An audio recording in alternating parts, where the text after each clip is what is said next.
നമസ്കാരം. എല്ലാവർക്കും സുഖമാണോ? എൻ്റെ പേര് വിജയമ്മ. ഞാൻ ഈ ചാനൽ തുടങ്ങാമെന്ന് ഉദ്ദേശിച്ചത് എൻ്റെ പഴയ കാര്യങ്ങൾ, കഴിഞ്ഞ കാര്യങ്ങളൊക്കെ ഒന്ന് ഓർമ്മിക്കാനും ഇപ്പോഴത്തെ തലമുറയ്ക്ക് അറിയാൻ വയ്യാത്തതും നമുക്കിപ്പോഴത്തെ തലമുറയുടെ ഒന്നും എല്ലാം അറിഞ്ഞുകൂടാ. അത് വളരെ ബുദ്ധിമുട്ടാണ് നമുക്ക്. എന്നാലും കഴിഞ്ഞ കാര്യങ്ങൾ നമുക്ക് തമ്മിൽ പറയാമല്ലോ എന്നുള്ള ഒരു ഉദ്ദേശത്തോടു കൂടിയാണ് ഇത് തുടങ്ങാമെന്ന് തീരുമാനിച്ചത്. ഞാനൊരു central government employee, retired employee ആണ്. 31 വർഷം ക്വാളിഫൈഡ് സർവീസ് കഴിഞ്ഞ് ഞാൻ റിട്ടയർ ആയി. പിന്നെ ഞാൻ സ്റ്റേറ്റ് ഗവൺമെൻറ്റിലും ഒക്കെ കുറച്ച് വർക്ക് ചെയ്തിട്ടുണ്ട്. അത് പ്രീവിയസ് ആയിട്ട് ടെമ്പററി ആയിരുന്നു. കളക്ടറുടെ കൂടെ കളക്ടർ PA ആയിട്ട് ഞാൻ വർക്ക് ചെയ്തിരുന്നു. പിന്നെ ഡിസ്ട്രിക്ട് മജിസ്ട്രേറ്റ് കോർട്ടിൽ ഒരു എംപ്ലോയി ആയിട്ട് ഞാൻ വർക്ക് ചെയ്തിരുന്നു. അതിനുശേഷം അത് സ്റ്റേറ്റ് ഗവൺമെൻറ് ആയിരുന്നു. അപ്പോൾ അങ്ങനെ ഇരിക്കുമ്പോഴാണ് പിന്നെ അന്ന് സാലറി കുറവാണ്. സ്റ്റാർട്ടിങ് ബേസിക് 79 രൂപയാണ് ഈ സ്റ്റേറ്റ് ഗവൺമെൻറ്റിൽ. ഞാൻ വളരെ ചെറുപ്പത്തിലാണ്. അപ്പോൾ പറയാൻ ഓർക്കാം.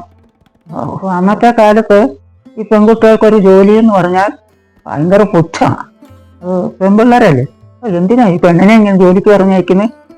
ഇത്രയായി 16 വയസ്സായ കല്യാണം കഴിച്ചുകൂടെ, പിന്നെ എന്തിനാ പുറത്തേക്ക് വിടുന്നേ? പക്ഷേ ഒരു മാതിരിയുള്ള നോട്ടം ഒക്കെ ആളുകൾ നോക്കുക, പോന്നു ബിയക്കാരി എന്ന് പറഞ്ഞ് എന്നെ ആക്ഷേപിക്കുകയൊക്കെ ചെയ്തു. എന്നിട്ട് ഞാൻ വകവച്ചില്ല. ഞാൻ മുന്നോട്ട് പോയില്ല. എനിക്ക് ഈ ജോലി വേണം, എനിക്കൊരു ജോലി ആവശ്യം എന്ന് വിചാരിച്ച് ഞാൻ ഈ ജോലിക്ക് പോയി. ഞാൻ അത് പിന്നോട്ട് പോകാതെ എൻ്റെ മനസ്സിൽ വെച്ചുകൊണ്ട് ഞാൻ മുന്നോട്ട് തന്നെ പോയി. ആഗ്രഹവും മനസ്സിലെ ഉദ്ദേശവും ഭഗവാൻ എന്നെ അനുഗ്രഹിച്ച് എനിക്ക് ഒരു ജോലി കിട്ടുകയും ചെയ്തു. അങ്ങനെ ഞാൻ ആ ജോലിയിൽ പ്രവേശിച്ചു. പുറകിലോട്ട് നോക്കുമ്പോൾ എനിക്ക് നല്ല അഭിമാനം തന്നെ ഉള്ളത്. പുറകോട്ട് തിരിഞ്ഞ് നോക്കുമ്പോൾ എനിക്ക് ഒരുപാട് കാര്യങ്ങൾ പറയാനുണ്ട്.